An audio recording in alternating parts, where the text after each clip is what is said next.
Hey there, fellow travelers of the cinematic cosmos. I'm your guide, Joseph Sharafi, and I'm here to invite you to ride shotgun on a wild journey we call Flashback Montage. On this trip, we'll plunge headfirst into the glorious chaos of film, TV, and the strange tales of lifestyle coaches who have shifted the tides of human consciousness. In each episode, we'll storm the gates of a different year, exploring the psychedelic depths of the stories that made us weep, laugh, and redefine the American dream. So my friends, throw your aviator glasses on, grab some popcorn, and buckle up for a mind-bending escapade. Subscribe to Flashback Montage on YouTube, and together we'll dance with the ghosts of our favorite celluloid memories. See you on the other side.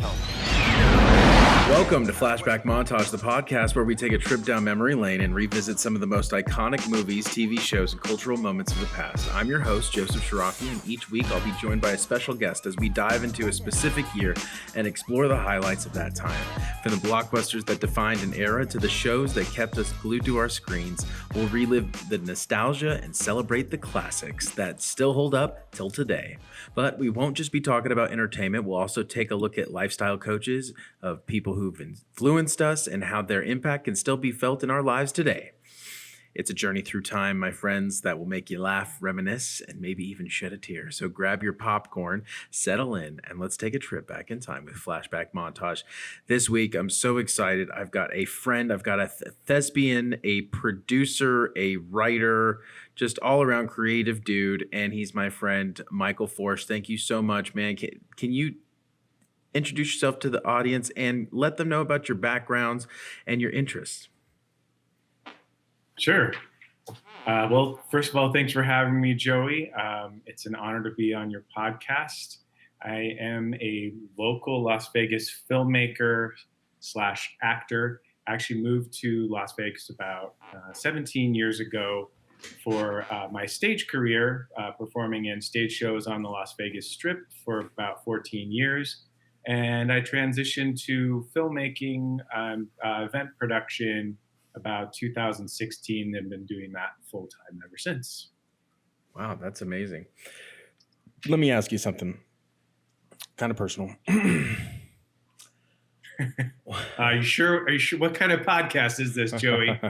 Well, we talk about movies and TV and lifestyle coaches. You said personal. It's so pretty personal. Where are we going? It's pretty personal.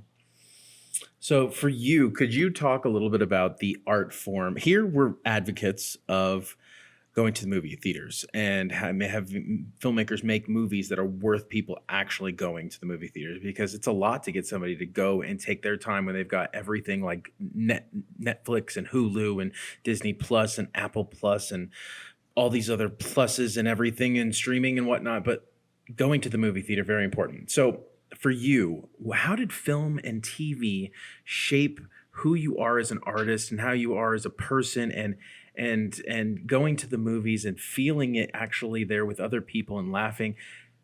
Could you enlighten us just a little bit? Oh man, that is personal. Wow. Okay.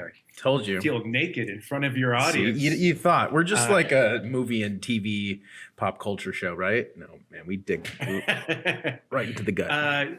So movie, TV, I'm originally from LA and kind of just grew up in the industry a little bit. I never did anything big, but I just happened to get into the art form by being in the right place at the right time at school. I would come home and I'd be like, Mom, I'm doing a music video. And she'd be like, you what? I'm like, I don't know. They picked me out of a crowd of kids to be in a music video. And then I was like suddenly in a short film. So she's like, well, I guess, So for me, it's always just been a part of my life. I kind of grew up in a way, performing and being on set, doing little musical theater productions, doing little, I did background work on TV shows, and it never, I probably got like bumped once and had a line here or there or something, but nothing spectacular. People are like, oh, would we see you in Wonder Years? And I'm like, yeah, if you freeze the frame at the exact right moment, like I'm overlooking it, you see me react to Fred Savage. Still counts. It still counts. But so how did it shape me personally? it's just always kind of been there, and I've gone away from it and then come back to it, and I guess spending time on stage for a career before this, having come back to it, I started dancing professionally at 18 or 19, and spent most of my time on stage, which is weird because I was in LA and I had agents and commercials and stuff, but my big love as an adult was the stage. So then coming back to the filmmaking thing and having all that experience on stage, it kind of has this interesting juxtaposition that I really love just performing. And that, like, being on set with you, you see how passionate we both are. Absolutely. And how much everything means to us. So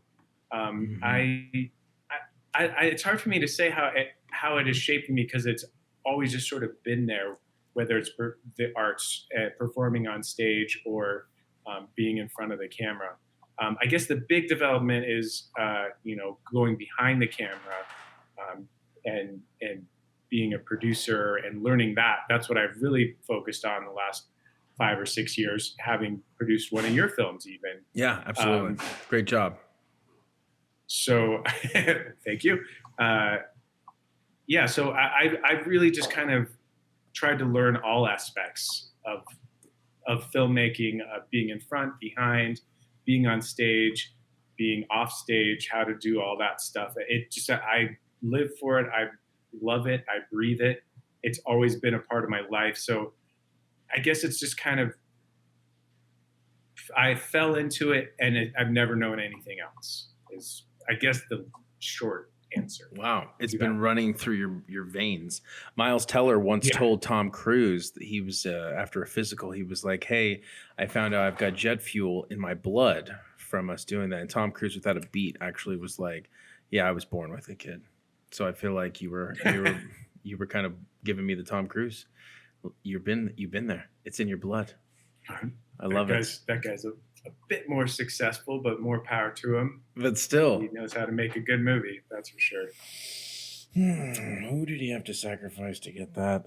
Anyway, so let's go ahead and move into our next section. It is our top 5. Okay, so we're going to go ahead and talk about our 5 down to our 1, which is our number 1 is our most important. So 5 spots for TV shows. What do you got for me? Lay it on me, Michael. 5. 5. I wasn't aware there was like a particular order.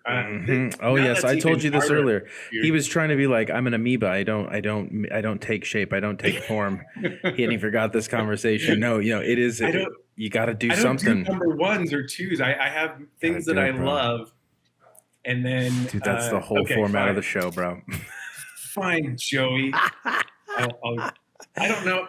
I've had some difficult ones before, but you may be the most difficult. That's what I live for, being the difficult one. I'm kidding. All right, what's your number 5 in TV shows? Okay, sir. You're killing me. I have like 7. You gotta cut them, dude. Cut them just to your 5. We want you to come back. Yeah. We can always get more. I'll always come back, Thank you. I love talking about myself. Are you kidding? Okay. We're pretending. Okay. So these are number 5 through 1, but this isn't for real. You're forcing me. I'm pretty much have a gun to your head. Yes. And forcing you to do this. Fine. It's a 3-way tie between Quantum Leap, Star Trek Enterprise, and Wonder Years. Oh, dear God. Okay, so which one out of the 3 do you identify with the most? We're going to do... Damn it. Okay. Fine. We're going to do Wonder Years only because you talked about it needing to be like why it's exactly. I've got to dig into it. I've got to show clips of the show while you're talking about it. Like, you got to help me on this, man. Guys, he's roasting the shit out of me. If you guys think that he is a little rough on me, too rough on me, guys, you need to post them in the comments right now and let us know. They're like, just get it together. Make sure you like and subscribe. Okay, smash that like button. So Wonder Years, tell us about Wonder Years. What is it about, and why do you love it? Why is it on your top 5? What is it?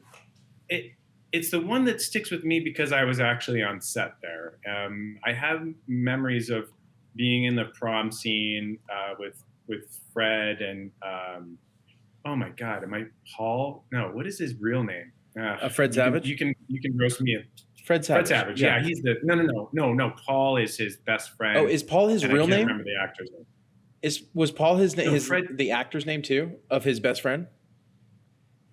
It might or be, it was but I don't think Pete. Paul. Let me look at this. Go ahead. Keep going, please.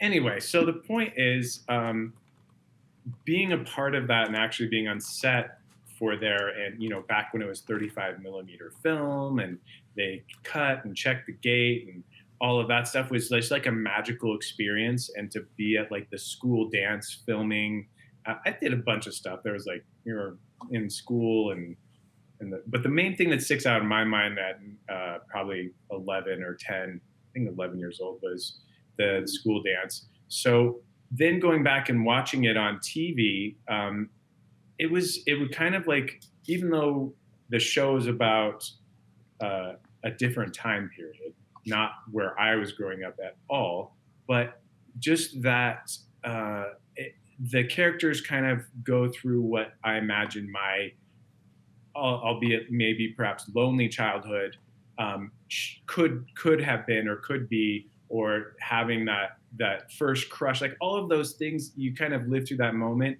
And it was very real to me as a kid. Like, oh shoot, that's like real stuff that I can relate to. Maybe with my imaginary friends, because I was kind of a little bit of a homeschool loner. But why'd your mom homeschool you? She didn't like the school system that in California that was nearby, and she couldn't afford. Originally, it was like private schools, and we went into the public school, which couldn't afford private school, and she was just like, screw it, we're going to homeschool you. And it also gave me the ability to get back into the arts and do extracurricular things and focus on what I wanted to do.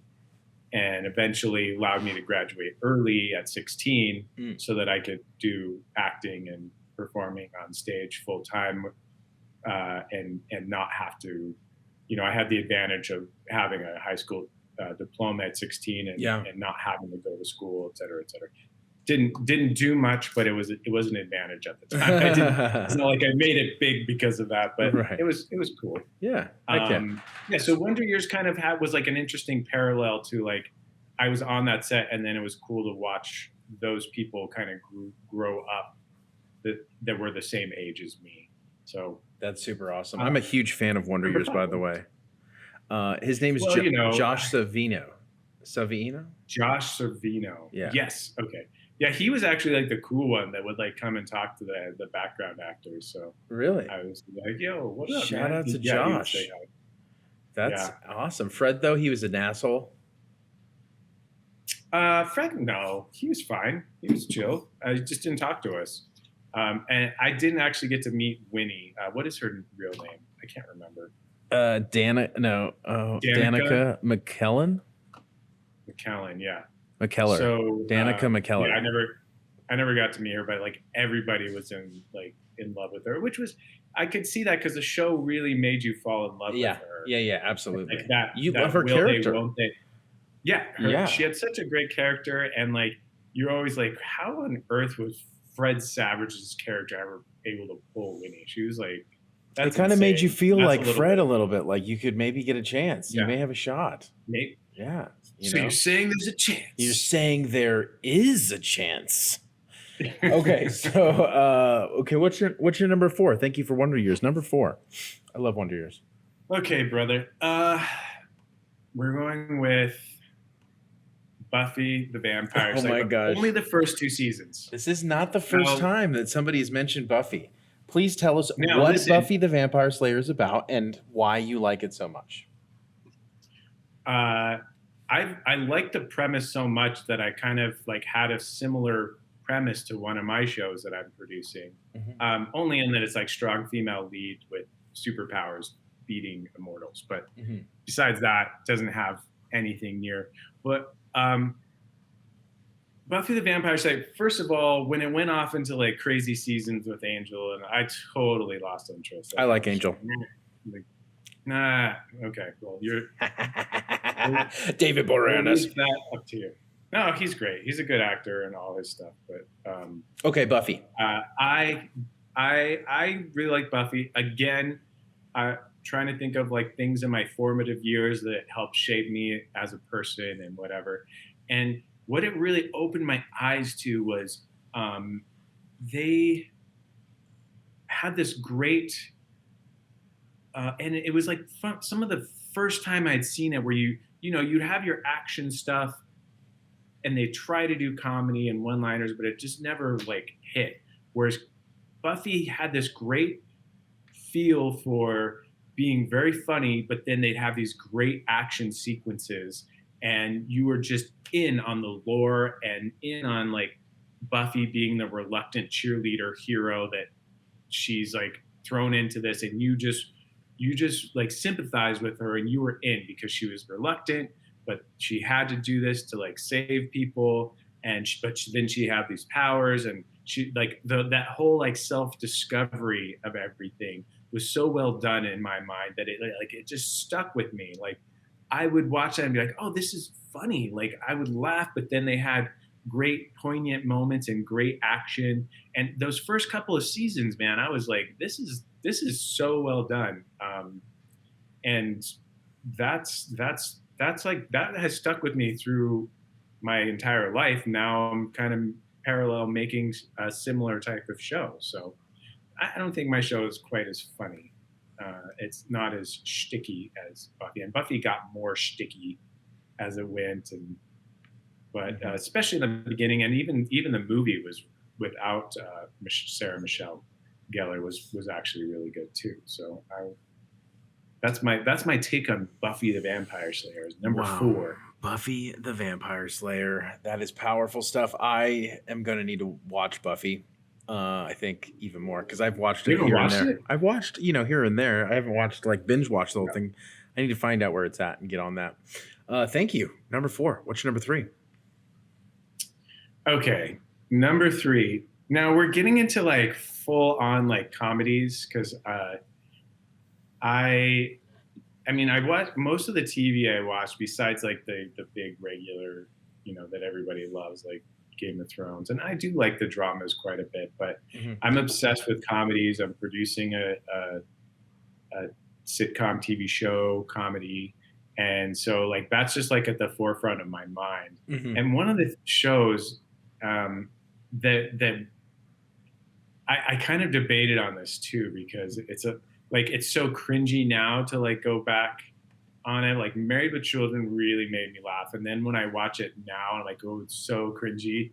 But 2.5 Men still makes me laugh, and that show, it was just the format was your basic sitcom thing. It's been done, over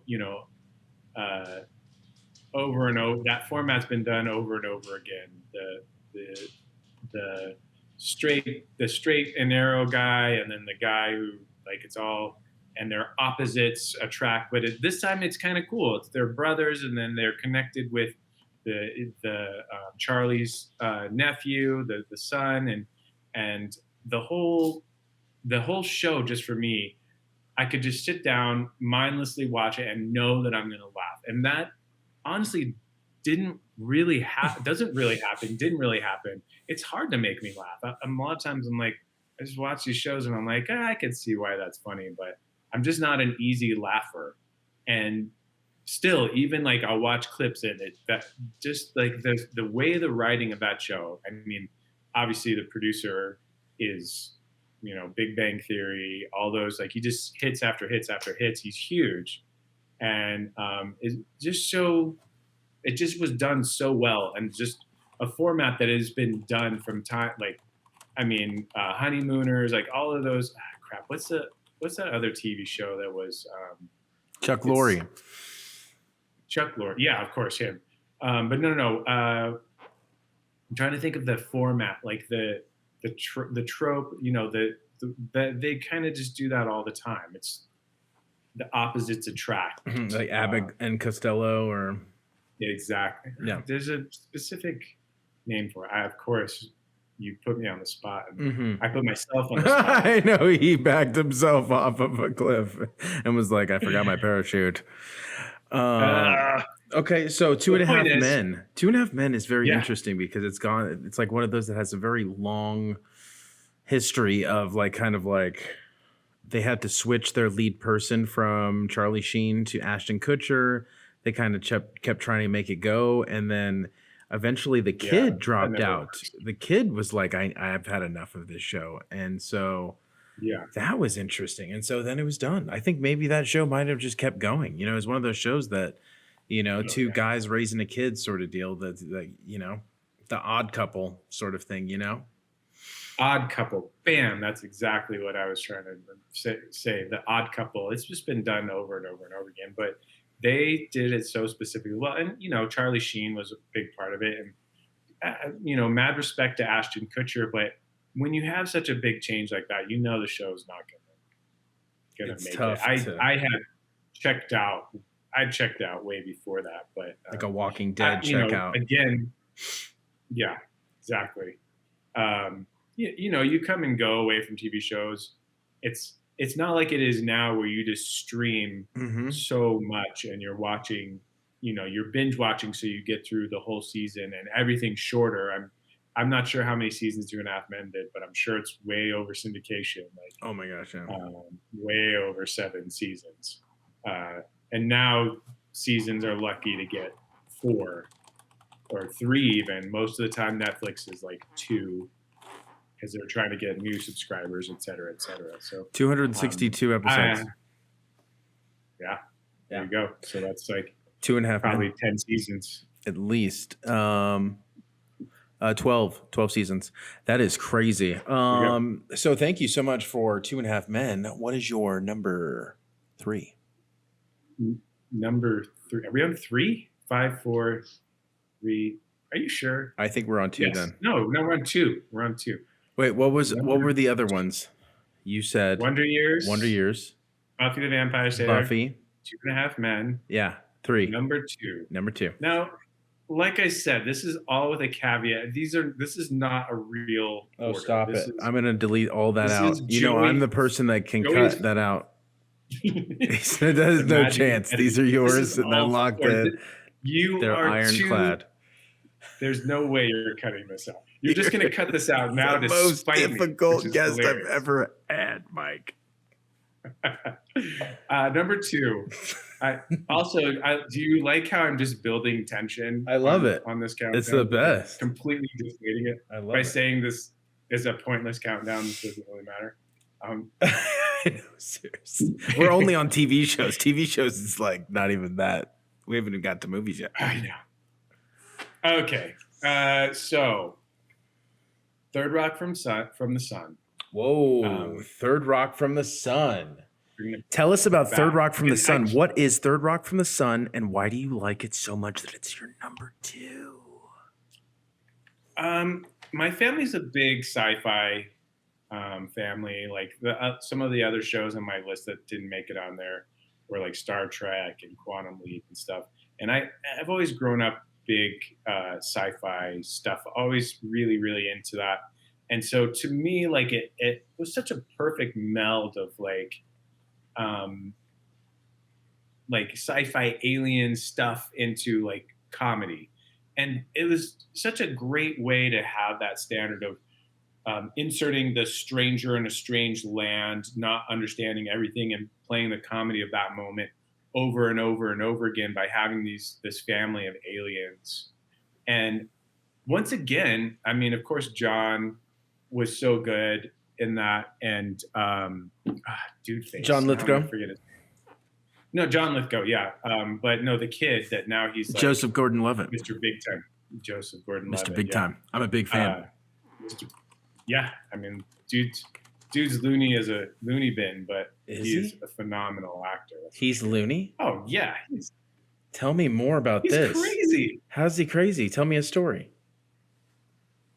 Well, I've never met him, but just anything you ever see of like his interviews. Okay, well, this is all just third, like, this is all just from an. This is all audience just point Third of Rock view from the of Sun. looking- Third Rock from the Sun. No, he just like his interviews, the way he talk, and I'm sure it's all on purpose and for publicity, and he really tries to do his, do weird shit. But he's just the way he talks and acts and presents himself these days. Like, dude, are you sure you haven't done too much drugs? Because you kind of seem like you're off a little bit. But Interesting. phenomenal actor. So Joseph Gordon. dude, all I'm saying is watch some like controversial interviews with the guy, and I think he's just really trying to be an artist, Mm-hmm. So he's just doing real goofy art stuff. And I'm gonna need you Anyway. to send me some links Great. afterwards because I definitely want to know about this. This sounds juicy. Okay, so Third Rock from the Juicy. Sun. Aliens, they land here on Earth. Alien. John Lithgow, French Stewart, Kristen Johnston, and your Yes. boy Joey Gordon-Levitt. And my boy Joey G. Levitt. And Joey G. Um, I'm Joey Joey C. G. is as personal friends as he lets me call him Joey G. So wait, So, what made you? like It was I out said- of the water. It was good. It was good comedy, and it's a solid pick.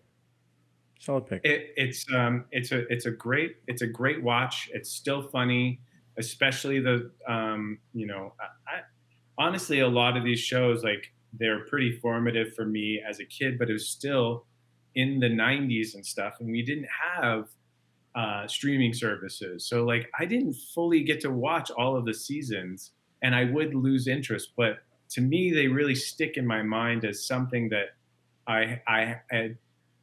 It made me laugh, and I have good memories about it.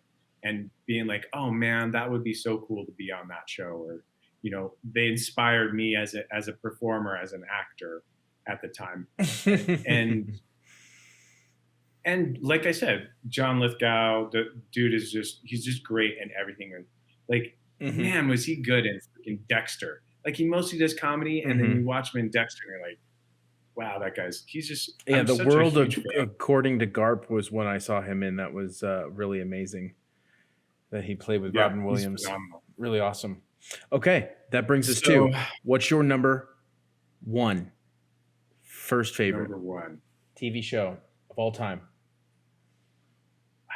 you're killing me. He I'm going on the record as this is under duress. can always come back. So for at this current wow, Current. period. He wants curry or Korean Current. food. I'm not sure. Korean. I mean, I'm always down for Korean. Wants to barbecue, so swim in a current of Korean Yeah. curry. Korean. I like curry, to be honest, but I love it. Okay. In my current mood, frame of mind, where I'm at in my life, and this will change probably next week, my all-time favorite TV show right now is The Office. The Office. Tell us what The Office is about and why it is your number one. So, and to be brutally honest with you, everybody was raving about The Office, and I didn't watch it while it was on the network, really. I watched it later streaming, and I watched the first episode, and I was like, what is everybody raving about? I don't really get it. But the show is just about a bunch of idiots that work in an office and doing mundane things, and what possible hijinks and craziness can you come up with just working in a boring paper office? And that, if I was a network executive, I'd be like, this seems like the worst fucking idea. Sorry, I don't know if I can swear. Yeah, you're fine. This is a hard pass for me. Like, there is no way this would ever like jump off the page and be like, yes, we have to make this if I were a network executive. But man, I have to tell you, the character development, the writing especially the writing and what they did with the characters was like mind blowing. Like I wasn't used to seeing that mockumentary style. I know it had been done. It's been done before Office, but I feel like The Office really perfected it. And it's one of those shows that has inspired me so much that I also produced a mockumentary style TV show pilot that I'm currently hoping to. We're planning on filming later this fall. So talk about inspiring me as an artist. What is formative to me to be able to be like, I love this genre and style so much to make a TV show like it. I guess that's why it kind of has to be at the top of my list for right now. Amazing. It really had some just amazing. Everybody had amazing chemistry. Everybody had amazing like characters, and the show was so long that you really got to dive in and understand every single person. And my God, Rainn Wilson is like the funniest person. Oh my gosh. In the entire especially in that world. position of being as Dwight. Like they set him up just so amazingly. And Michael too. Scott, why do I always forget his name? This is not the first time I've forgotten Steve Carell's name. Steve Carell is a monster. Like he's so good. Like first time I saw Steve Carell in Anchorman, I was like, this guy is amazing. Like how is he just this side character? And Bruce Almighty. Bruce Almighty was great in that. That was, too. I think, the first time I ever saw Steve Carell was in Bruce Almighty.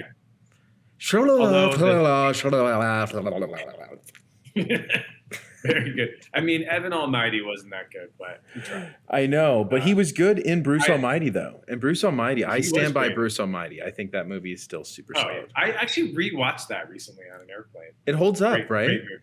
Yeah, holds up. Absolutely. Holds up. So yeah, The Office was the first time seeing that mockumentary done to perfection, and it made me fall in love with that genre, and it just sticks in my mind as something that is just so perfectly well done through all of those seasons and developing. And I can still watch clips of it, and I still just like, this show is amazing and will continue to be amazing forever. I gotta agree with you. I do love The Office, especially the first 5 seasons, 4 seasons especially. But yeah, amazing stuff. So we did it. We hunkered down. We held him down with straps and slapped him until he gave us a top 5 under duress. Under extreme duress. I had to put that in there. So quick question. Are you ready for top 5 again? Feature films.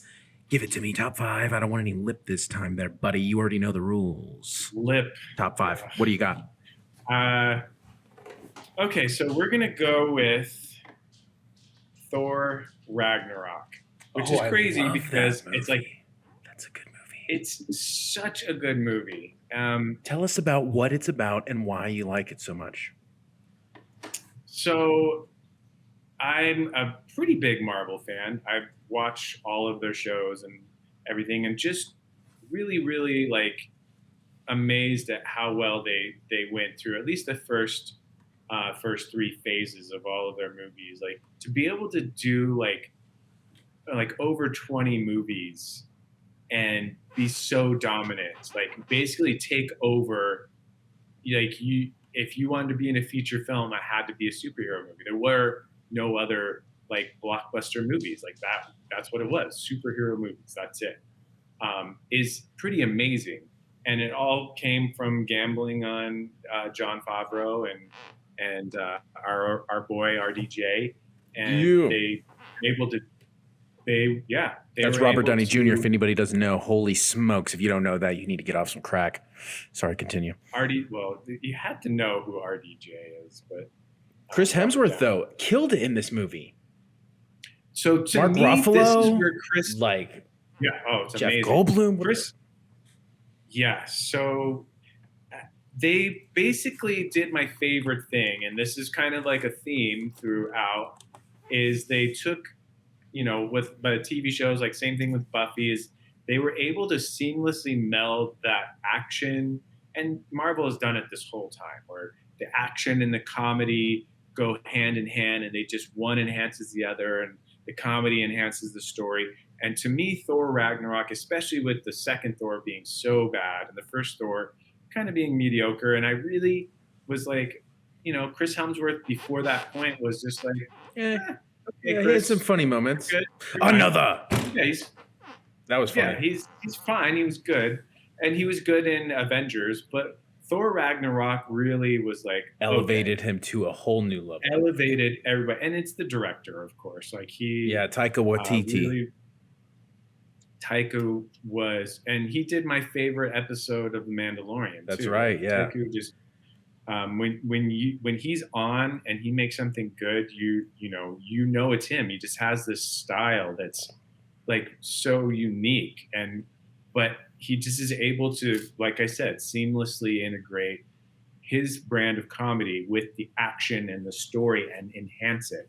I think he kind of missed on Love and Thunder, but it was good. I thought it was good. It's just disappointing because literally Thor Ragnarok is my favorite. It was Marvel so movie. good. Everybody was hoping for like a smash out of than they got. Yeah, I think honestly the part where they just messed up the most was that they didn't use Christian Bale. I think that's everybody else's qualm, is that they needed to give that villain way more screen time. Yeah. What's your take? It's just on Love and Thunder. I honestly like the movie. I watched the movie and I was like, I don't know why everybody was like hating on this so bad. I liked it. I just didn't think it was Thor Ragnarok. Like it just wasn't there for me. People kept complaining that they were focusing too much on the comedy. I was like, that's kind of Taika Waititi's shtick. I don't know if you know that, but that's with comedy. Sometimes it hits, sometimes it doesn't hit. That's the danger of comedy. You know that.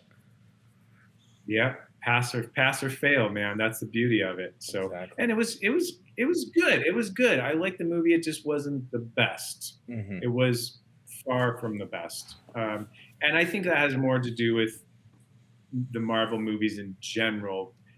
They just spread themselves too thin, and they don't quite have the that magic that they had overseeing, because we have too many projects. Yeah, they've changed some people out. People have gone other ways, and they have some things that they're just like maybe a little bit overconfident and overstretched themselves, and they don't have the oversight that they had before with the other movies. And then Bob Iger took like $6 million. What was it like? Cut their budget by millions, pretty much, when he came back. Wow. Yeah. But you know what, though? I got to say, though, your pick for number 5, Thor Ragnarok, is a 2017 American superhero film based on Marvel Comics character Thor, produced by Marvel Studios, distributed by Walt Disney Studios Motion Pictures. It is the sequel to Thor and Thor Dark World, 17th film in the Marvel Cinematic Universe. It was written by Eric Pearson, Craig Kyle, Christopher L. Yost. Cinematography was by Javier Yagarasroba. I probably ripped that so bad. Javier Yagarasroba. Wow. He's getting an angry letter from Adrio. and the director, the doctor himself, Taika Waititi. Wonderful. This was a $180 million budget, which is huge. People, huge, but it made $855 million, so that's even huger. Yep. That's crazy. This movie did super well. It stars Chris Hemsworth, Tom Hiddleston, Kate Blanchett, Idris Elba, Jeff Goldblum, Tessa Thompson, Carl Urban, Mark Ruffalo, Anthony Hopkins. It's freaking powerhouse. It's crazy. It's awesome. It's his number 5. What's your number 4? Number 4. Okay, so I feel like this is one of my all-time favorite comedies. It's probably like my number 1, just because of the quotability. It really was in watched it first time in my 20s, and my college age friends and stuff could not stop quoting this movie. And it has. Okay, don't talk about it too much. You got to let me know what it is first so that you could talk about it after you tell me what it is. This guy. Oh my gosh. I do what I want. Fine. It's Anchorman. Anchorman. Okay, wait. Let me do my job. What do you love about Anchorman? And can you tell us a little bit about Anchorman? It's not the first time we've heard about Anchorman on this show, but please tell us, what is Anchorman about and why do you love it? Number 4. So, Anchorman, starring Will Ferrell, Christina Applegate, Steve Carell, and a bunch of other. Paul Walker? Is he in it? Paul Walker? Paul Rudd? Paul Rudd, yes, Walker. Paul Rudd. Paul Rudd? I was like, Paul Walker. Paul Whoa, Walker. that would have been cool. No, Paul Rudd. I know, He's like right? the racing executive. It's like, we need more sports cars. We need more sports cars, bro. He does traffic. Oh, that's perfect. He would be doing traffic. Yeah. God, why did I think that? I was like, sports racing. Tonight's traffic report. That's Paul Walker. Oh, okay. Rest in power. Rest in power. News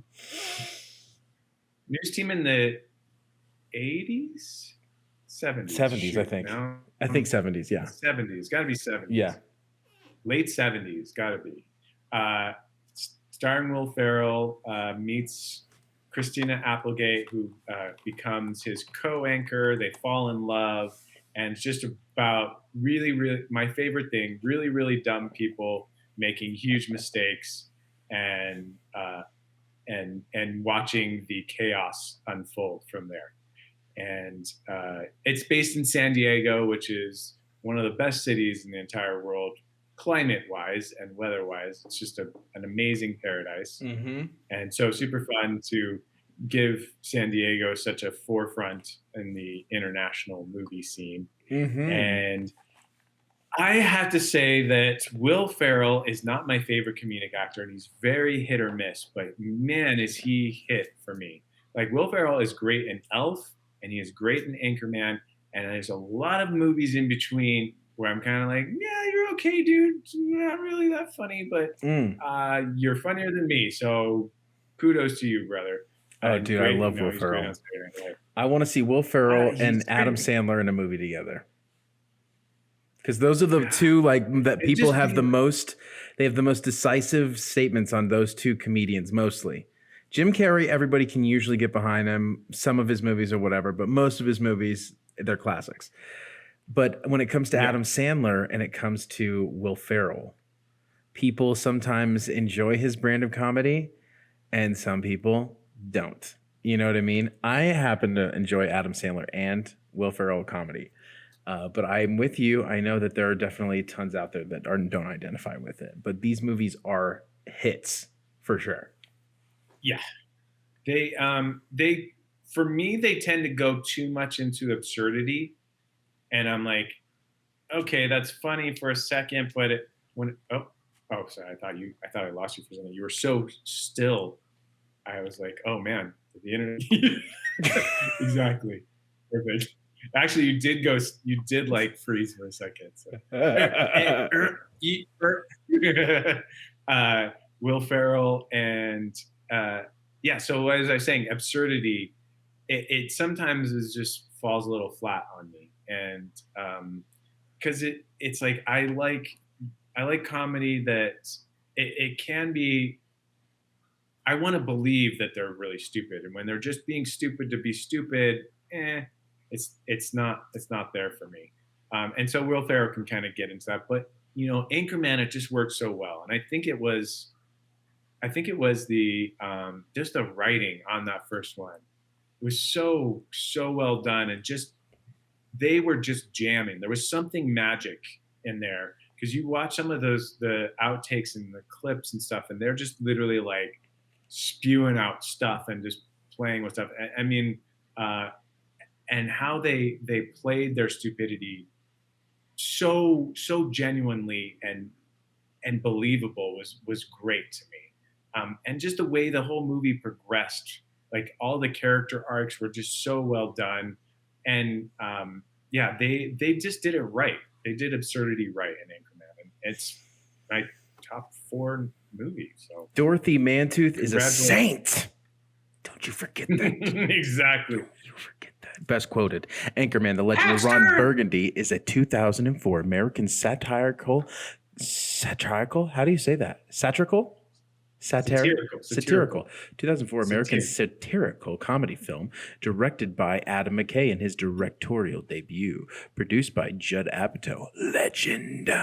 Starring Will Ferrell, Christina Applegate, Paul Rudd, Steve Carell, David Koechner, David Koechner, I think, Koechner, Fred Willard, cinematography by Thomas E. Ackerman, which is funny. The cinematographer's name is Ackerman. Nice. And he was the cinematographer for Anchorman. Distributed by DreamWorks. This was a $26 million budget, which is a modest budget, especially for a comedy for a first-time director. And it was a box office hit of $90.6 million. So wonderful. Came out in 2004. Bam. Wow. Milk was a terrible decision. But you know what was a great decision? Was Anchorman at number 4. What's your number 3? Milk was a bad choice. News team assemble. Okay, so now we're getting into my sci-fi roots, and we got to go way back, way back, and we're going to, and I will fight anyone about this. The best Star Wars movie is Episode 2. No, I'm just kidding. Empire Strikes Back. Nah, is it? 5. Are you kidding? It is. Episode 5. Episode 5. Thank God. I can get behind that. I was messing around. I was going to say, I was saying Episode 2 just to be a jerk, because that is the worst movie ever made. Attack of the Clones? Attack of the Clones. Okay, let's move on. Episode 5, Empire Strikes Back. Ivan Kershner directing. Lovely film. George Lucas decided not to direct the second movie after his huge successful. Smart choice. I think so, but what a wonderful display of humbleness, and to let somebody come in there who's a legend really in himself. Tell us a little bit about what Star Wars Episode 5, Empire Strikes Back is about, and why you love it so much that it's your top 3. Top 3. Well, like I said, this movie, the first movie I wasn't around for. It was in 1978, so I had to watch that later on VHS and such things. But it was just kind of, these movies were always on the VHS tapes around my house growing up, and my parents were super into it. And there was just something about the Star Wars genre that we were, as a family, you know, Star Trek and Star Wars were always into. So for me, it was very a part of my formative years. And there's just something magical about space wizards. And no pun intended. Having literally that magic. Yeah, exactly. No pun intended. There's something magic about space. There's something about like wizards in space is such a freaking cool concept. And to have the spaceships and the laser guns, but then you have somebody who has like these magic abilities. Let's talk about that. Can we talk about that? The power of somebody having the Force is universal. So you can go from any planet anywhere and still be able to be powerful. And enough that the whole universe has heard of, you know, your type of people, you know, Jedi or whatnot. So can you just a little bit of why space wizards? Because space wizards, you know, magical, it sounds funny, but there is a deeper sense that I think that a lot of people relate to, that maybe some people who aren't Star Wars fans may be able to understand a little bit through this, that there is something magical about the Force, and that it carries on from planet to planet and it connects everybody and you're able to connect to it. Could you talk a little bit about that? I think there was something about, especially in these first 3 episodes, that resonates with everybody. And maybe when they got into midi-chlorians and stuff, it kind of like, meh. But I just love the way they brought it about. It's like the Force surrounds us. It's all around us. It's a part of us. And you can feel everyone is connected to the Force. Like all of that stuff, that really resonates with people. And they they want to be able to connect like that to something. And so when you have that kind of interspersed with like spaceships and laser guns and stuff, like it's just such a great like kind of opposites things that don't normally go together. And all of a sudden you have magic, but then you have force fields and different things. And the way that George Lucas was able to kind of seamlessly put those things together really brought this element of fantasy that a lot of people are really into, and this element of sci-fi that a lot of people are into, and it was able to bring them together and then also have groundbreaking special effects that had never really been done before. So it was just this perfect storm of things to get done. Of course, the original Star Wars was amazing and groundbreaking, but for me, the reason why I like Empire Strikes Back even better is that you got to know these characters in the first movie, but now you get to see the arc and like one of the best not cliffhangers, but like big reveals in a story arc ever. Was so well done. And just the way that the whole story played out, it was much darker. People died. There was a bigger impact, had a lot more realism, even though these movies are made for kids. And it had such an impact for me. I just felt like story-wise. Is that your cat trying to get you, buddy? Yeah, he's like really upset with my take on Star Wars. He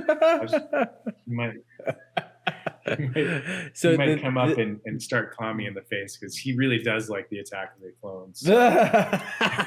And the movie, though, this is the one with Yoda that is now in it. Luke gets to train. It's more deeper and psychological.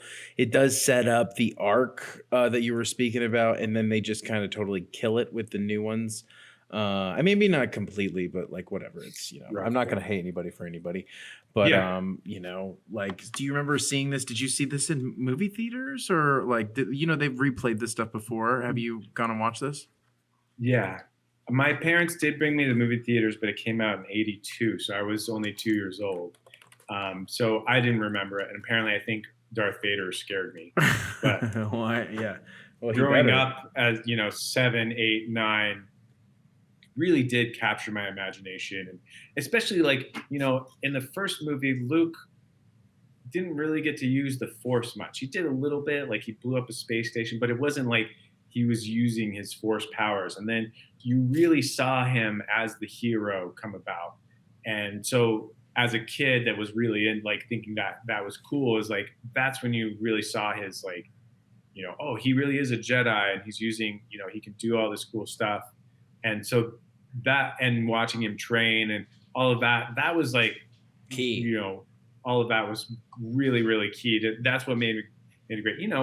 Return of the Jedi, also very good movie. Absolutely. It was just a little bit too much more on the Ewoks and the cuteness, and they brought more of the kid stuff in, which was fine. And I get it. Movies are made for merchandise, kids. Yeah, absolutely. Merchandise. Brilliant. Yeah. Absolutely. One of the best franchise that have ever merchandised their characters in history. The crazy thing to me is like George Lucas is a brilliant producer and a brilliant world builder. And in these first few movies, with the help of his wife as the editor and such, was kind of able to cover up his deficiencies, which is the script writing and probably the directing. Having heard people talk about him as a director, he's much more concerned about his creatures and his than actually getting the actors to understand what he wants in the scene and everything. I've heard various things, and it's very obvious to me when he didn't have his wife to edit in episodes 1 through 3 how that could go horribly wrong. And he really caught lightning in a bottle, having the right team to, they had to recut the original Star Wars like multiple times to get it to where it was and all the effects that they had. And so I think he kind of was kind of aware of his deficiencies, and that's why he brought on Irving, and that's why he brought I didn't. Spielberg directed a couple of scenes too, right? Well, I think he came in and was like, he saw some stuff. I know he was about to do Return of the Jedi, and I think it was a union issue or something. Yeah. Something like that. Might have been the Producers Guild or something like that. Anyway. Which is stupid. What the heck? Spielberg should have totally done Return of the Jedi. That would have been amazing. Well, to talk about it a little, The Empire Strikes Back, known as Star Wars Episode 5, The Empire Strikes Back is a 1980 American epic space opera film directed by Irvin Kershner from a screenplay by Leah Brackett and Lawrence Kasdan, legend Lawrence Kasdan. And this was the story, obviously, by George Lucas. Cinematography was by Peter Schlutsky, starring Mark Hamill, Harrison Ford, Carrie Fisher, Billy D. Williams, Anthony Daniels, David Prowse, Kenny Baker, Peter Mayhew, Frank Oz. Legendary, rest in power. And this was a $30 million movie, and it made over $549 million. This was released by 20th Century Fox. Another killer. May 6th, 1980 it came out. May 21st, 1980. Wow, and powerful. Thank you so much for that. So could you tell us again, what is your number 2?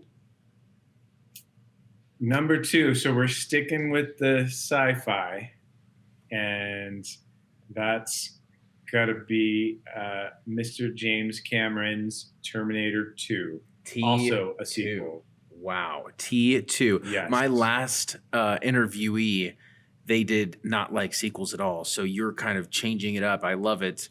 Loving the sequels. Now listen to this, is I normally hate sequels. So that's why I was like, to my surprise, when I'm like, all right, writing this list, like, to me, these are the only sequels that are good. I think I honestly, like, most of the time, I think Home Alone 2 is really good, and I think Back to the Future Part 2 is really good. So there you go. Listen to this though. Watch Home Alone 2 again with this in mind. It's literally the same movie again with a bigger budget. It's literally almost give it to me. Take my money. Take my money. It's almost the same thing, but you know what? It's bigger, and it's in New York. And mostly it's probably because the same exact movie, the Plaza Hotel. Who else in mind? What a merchandising miracle when they made the Talk Boy available for people to actually have and use. Do you remember that? Yeah. That was amazing. No. Oh my God, of course you don't, because it was amazing. And then they brought back the same director, Chris Columbus. Huge shout out, legendary Chris Columbus. I worked on Percy Jackson and the Thunder Thieves, just so you know, the Olympians and the Thunder Thieves movie. Anyway, go ahead, continue. What were you going to say? Terminator 2. Tell us why you like Terminator 2 and why it's number 2 on your, no pun intended, number 2 on your list. T2, number 2.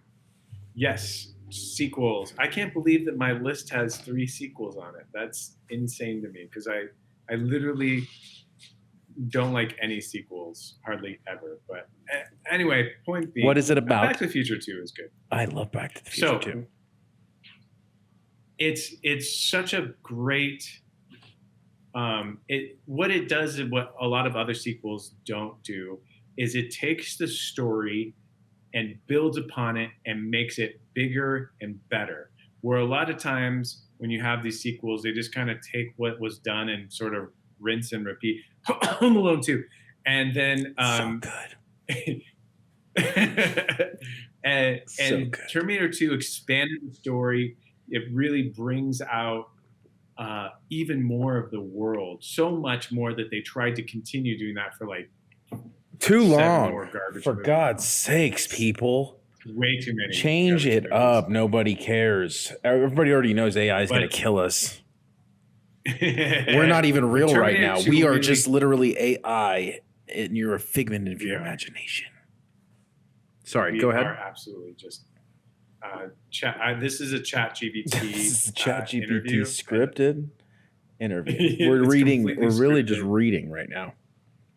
Yeah, just reading. So anyway, Terminator 2, again, formative years, came out in the early 90s, right? I believe 90. Oh yeah, I'll give you all that stuff. Something like that. Something early 20. I think it was like 92. It just for as far as like a sci-fi, the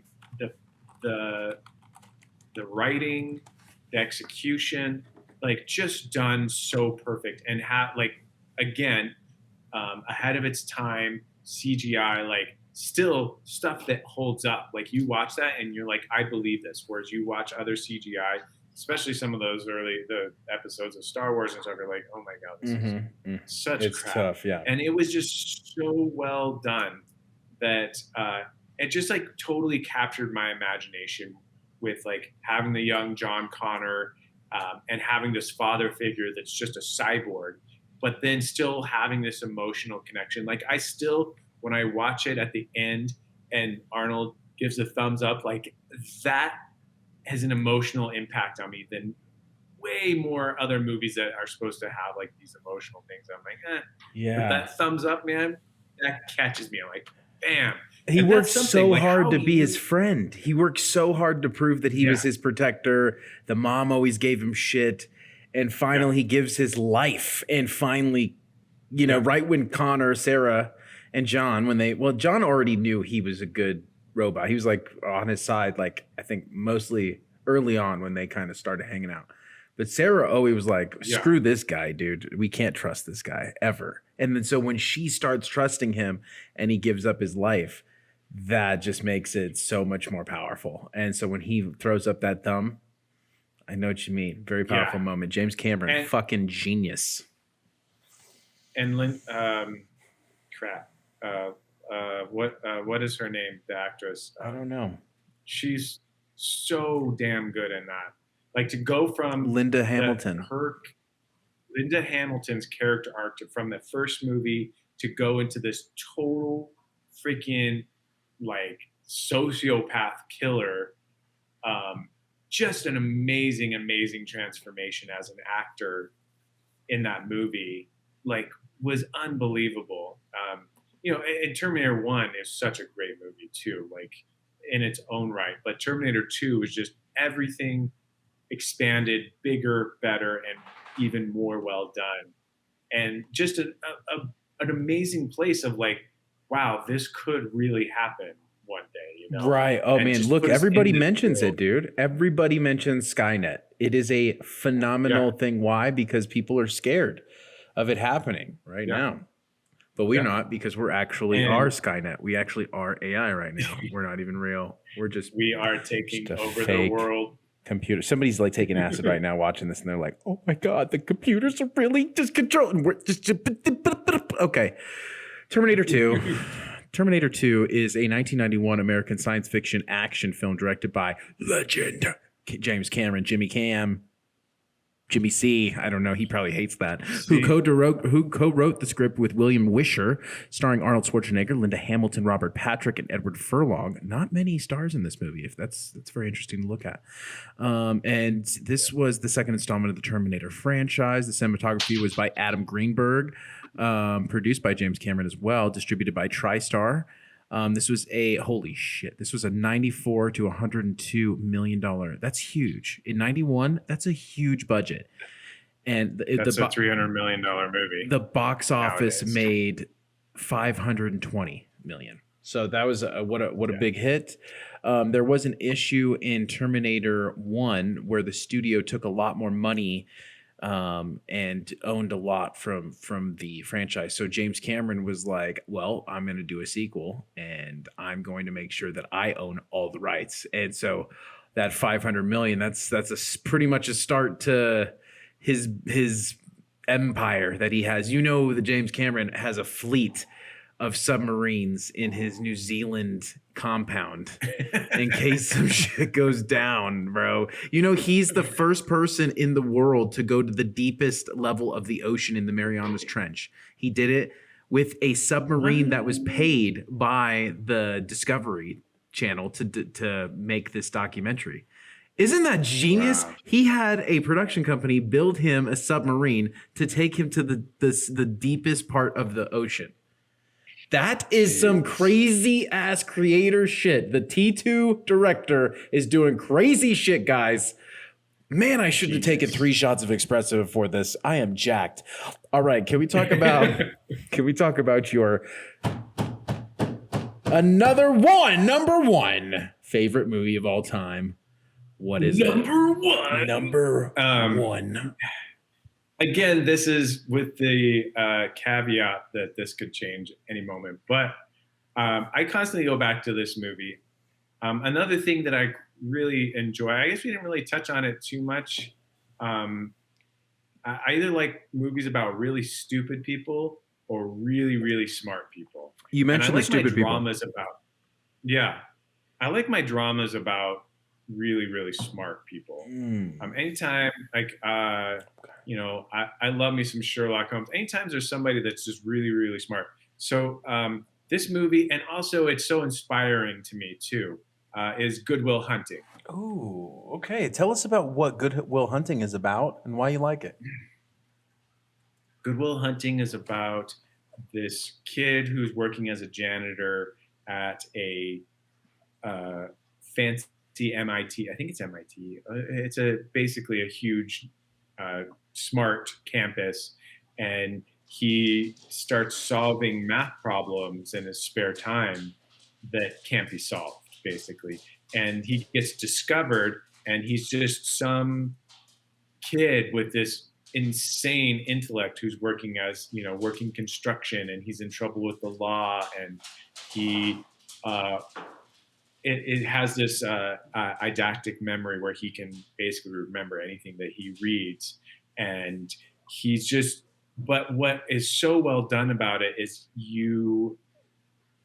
yes, he's smart, and that gets old quick if it's just that's all he has, but you really get into the story about him as an abused kid, and he has to talk to this psychologist and therapist, and none of these therapists will relate to him, and they finally find Robin Williams, who they can relate, and they do this work, and they figure out how to basically turn his life around, and he becomes like this huge success in physics or whatever. And it's just, to me, it's more of an inspiration of these two actors wrote this amazing script, and they got it made, and it basically made their careers. Yeah. They wrote the script, they won got Oscars. an amazing director, won Oscars. The first And an movie they amazing ever made. producer that remained sort of under the radar. Yeah. Kevin Smith. He showed him that out. Who then we know. I didn't know he produced Good Will Hunting. That's wild. Well, he helped with he was not really credited, dude. He helped with the script, getting the script out there, and there was a lot of credit. They talk about it in interviews and stuff like that, but yeah, he could have easily been a third writer of that script. And yeah, the writing was phenomenal. Like, just really, really well done.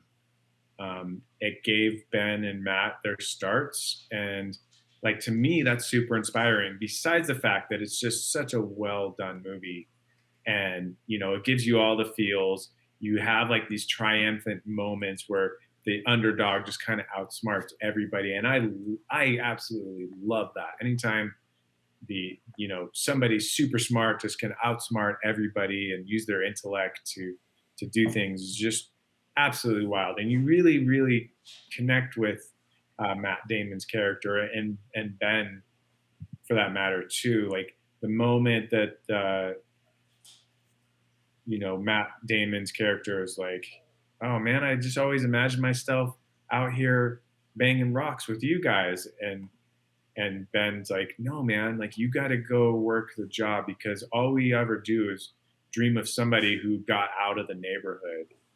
And if one day you were to just not show up, like, I would be at my happiest if you just didn't show up for work one day because you're in California or whatever. And like, that is great. And to see, Robin Williams do such amazing dramatic work, like, holy crap, was he so good in that. Oh man. And it was a major coup just to get him in that movie. Like, holy crap. Like, how lucky were they to get him to do that part? Because it was so good. It was so well written, though. He obviously liked it. Just enough to.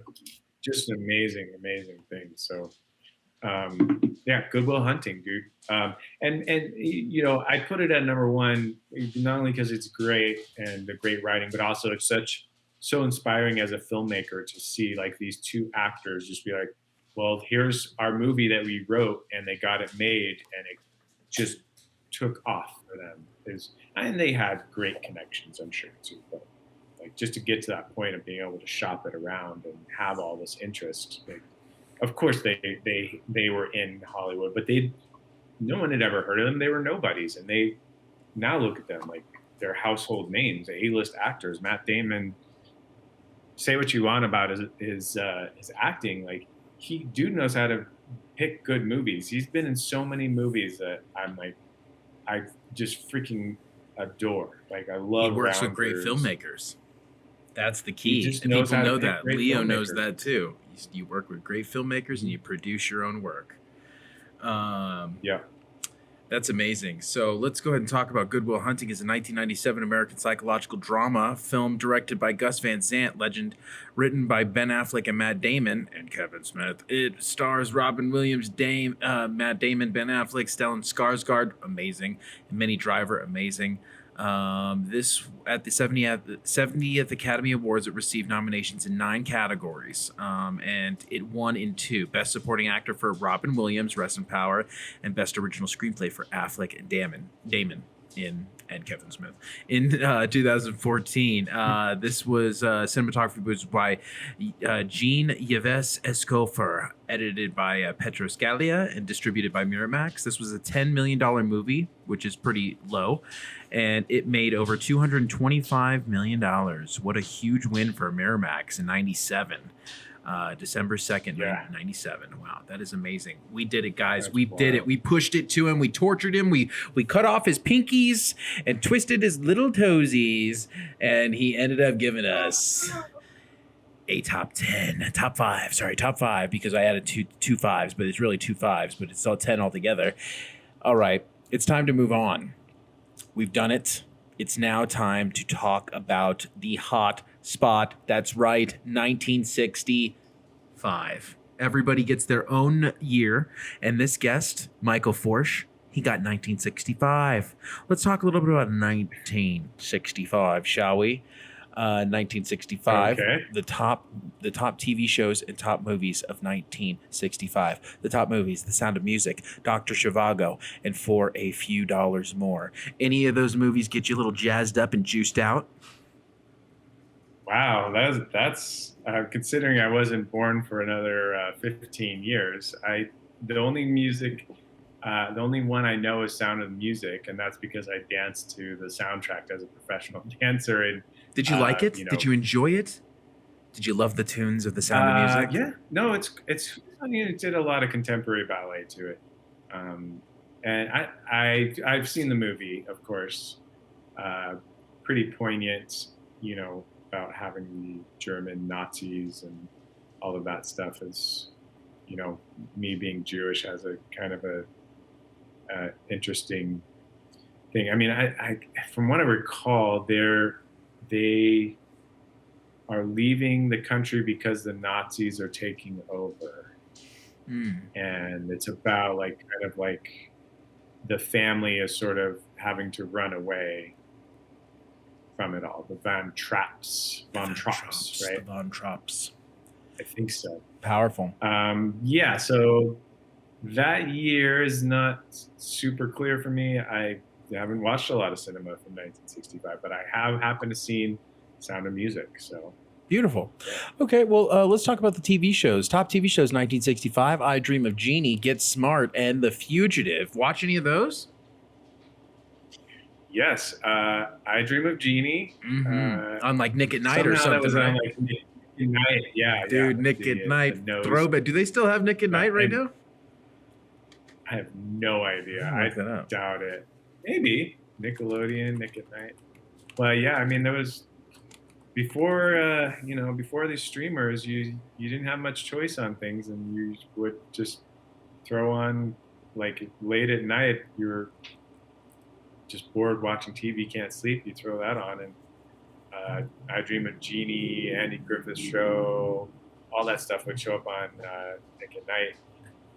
So that show was interesting to me. Like, of course, the sexy for that time, Jeannie. They had to like desexualize her a little bit. Like she could never show her belly button, so her pants always had to be higher. And when she was in her Jeannie costumes, and they have nickatnight.com, and it's part of YouTube TV that you can.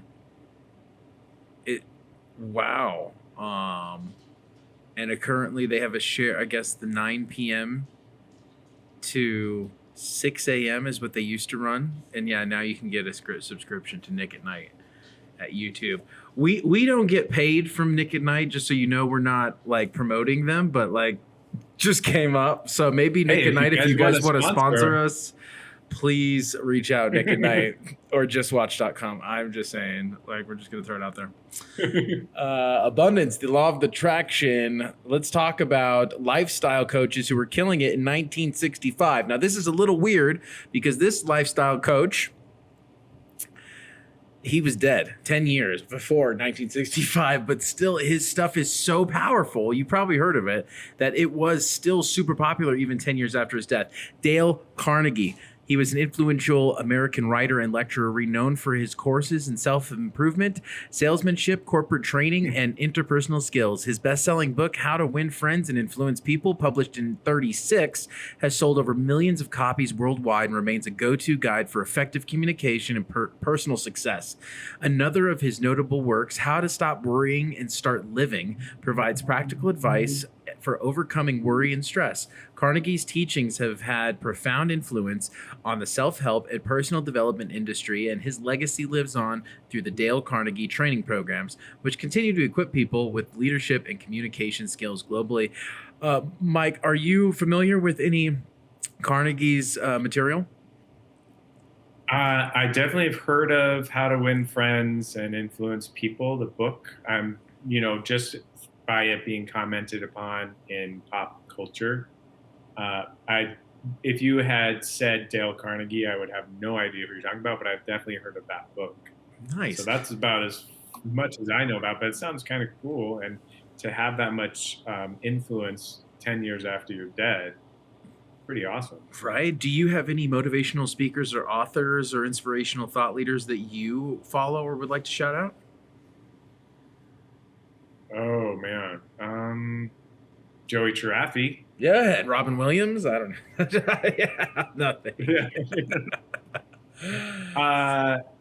Yeah, I mean, I'm so focused on my art stuff that I'm not like I don't go into that world too much. Okay. Yeah, I don't know. Well, very cool. Well, if you ever want to check out Tony Robbins, he's pretty cool. He's a pretty accessible kind of guy, and he was in Shallow Hal. They call him Banana Fingers. Do you remember that? Nice. From Jack Black. I love that. Nice. Awesome. So this is where we're kind of getting wrapped up for our show. Do you have anything that you'd like to say in kind of closing comments in, kind of the Jerry Springer type of rest in power kind of vein of kind of what we talked about, maybe wrapping up how important it is to go to the movie theater, how to experience these things there, and how filmmaking as an art form and TV can change people's trajectory of just their lives. And if you just take it away. Sure. I'll just talk a little bit about being an artist and what it means to me. And so art in general is basically what I've lived my life for, and I absolutely love doing it, super passionate about it, and I'll never stop. But a lot of people are hesitant to pursue their art, and I just like to encourage anyone to find an art form, doesn't matter what it is, because it really does what it really does is it helps you with your own like happiness. Like it really does just make yourself happy and makes other people happy, and it also inspires other people to create new things in their fields. Like that's one thing I really do appreciate about artists is they imagine stuff that our future generations then make. Like if you look at the sci-fi from the 60s and stuff, all of a sudden we do have cell phones and computers and all that stuff. And all of that came from artistic imagination. And so I encourage everyone to find your own artistic endeavors. And even if it's just for fun, painting your own stuff, it really will make you a happier, better person, and it might inspire other people to pursue the arts and find something that makes them happy.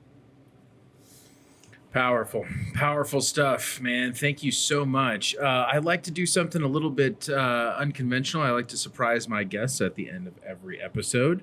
I'm going to go ahead and send you an email if you haven't already gotten it. I think you might have already gotten it if you could take a look. Okay, which email? Well, don't say it online. Right, that's the Gmail one. It's the Gmail. Okay. Let me see. I have lots of emails. I'm just reloading my email page.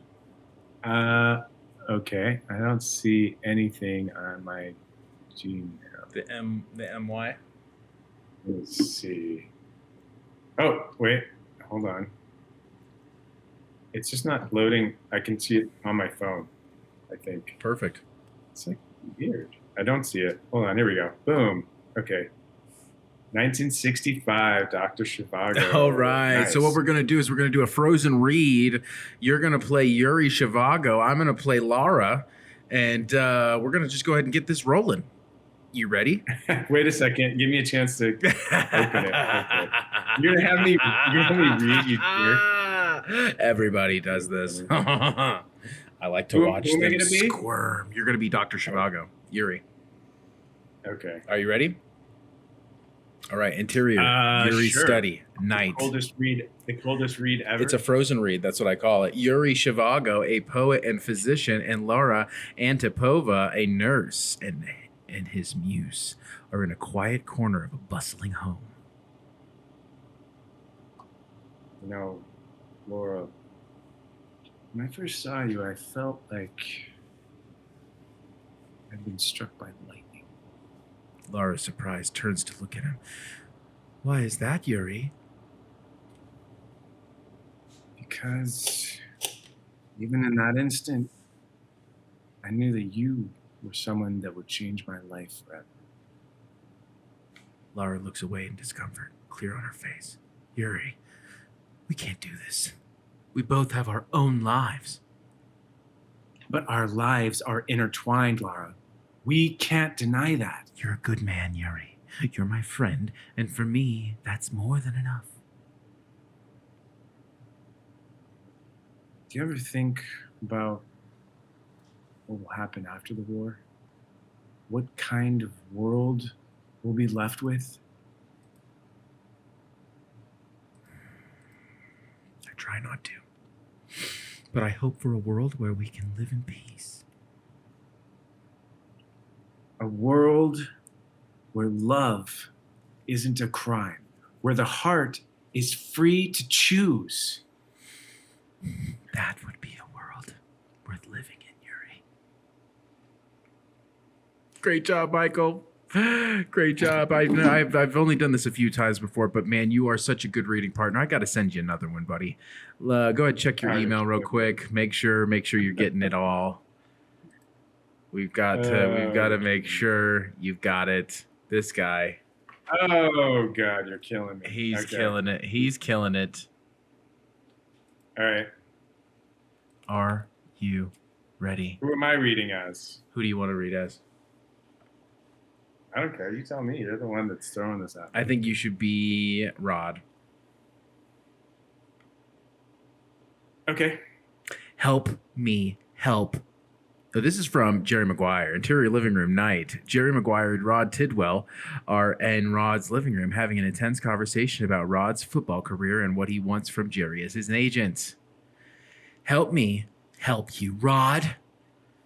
What do you want? I want to stay in Arizona. I want my family to be taken care of, and I want to play football. I hear you, Rod. I know you want to play, but you've got to help me help you, okay? You've got to give me something to work with. What can I do for you?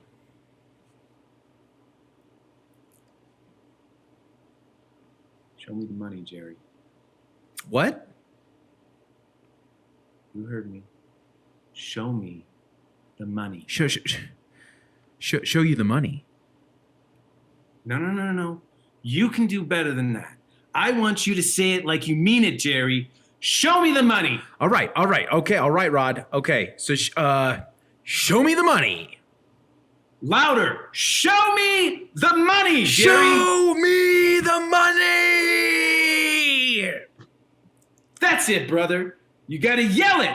Show me the money. Show me the money. Show me the money. Beautiful rendition. I don't know. I'm feeling it, guys. I don't know why. Don't hate me, but I just sent him one more. I'm so sorry, man. I'm just feeling it. Let me know when you got it. I've never done 3 before. I've never done 3. All right. It's not. Let's see. Hold on. Okay, here we are. Okay, what am I reading? You're gonna be Forced? Yes. Interior shrimp boat day. Forrest Gump is on his shrimp boat with Lieutenant Dan. Lieutenant Dan is adjusting to his new life without legs, and Forrest is doing his best to help him. Lieutenant Dan, what do you want to do now that we're shrimping? Forrest, I never thanked you for saving my life. But you ain't got no legs, Lieutenant Dan. Yes, I know that, Forrest. But I'm still here. I'm still alive. And that's because of you. Well, I'm glad you're here, Lieutenant Dan. You're my friend. I'm going to help you make this shrimping boat successful, Forrest. We'll make it work, and then we'll see what life has in store for us. That sounds good, Lieutenant Dan. We'll be a great team. Great job, Mike. Thank you so much. Oh, man, that was crazy. That was awesome. You did such a great job. Thank you for joining us on Flashback Montage. You were such a great guest. What an amazing talent. Just lovely to have you, sir. Thank you. Appreciate being here. I had a great time. And so we've come to an end of another wild ride through the reels of time with Flashback Montage. It's been one hell of a trip, my friends, and as we've revisited some of the most iconic movies, TV shows, and cultural moments of the past with a fresh, irreverent eye, we've laughed, cried, and maybe even learned a thing or two along the way, but the journey never truly ends, does it, Michael? There's always another Never year, ends, baby. another moment in time to explore. So keep your eyes peeled, your ears open, and your heart receptive. And join us again next week for another installment of Flashback Montage. Until then, stay weird, stay curious, and keep the nostalgia alive. And thank you again for coming on our show, Michael.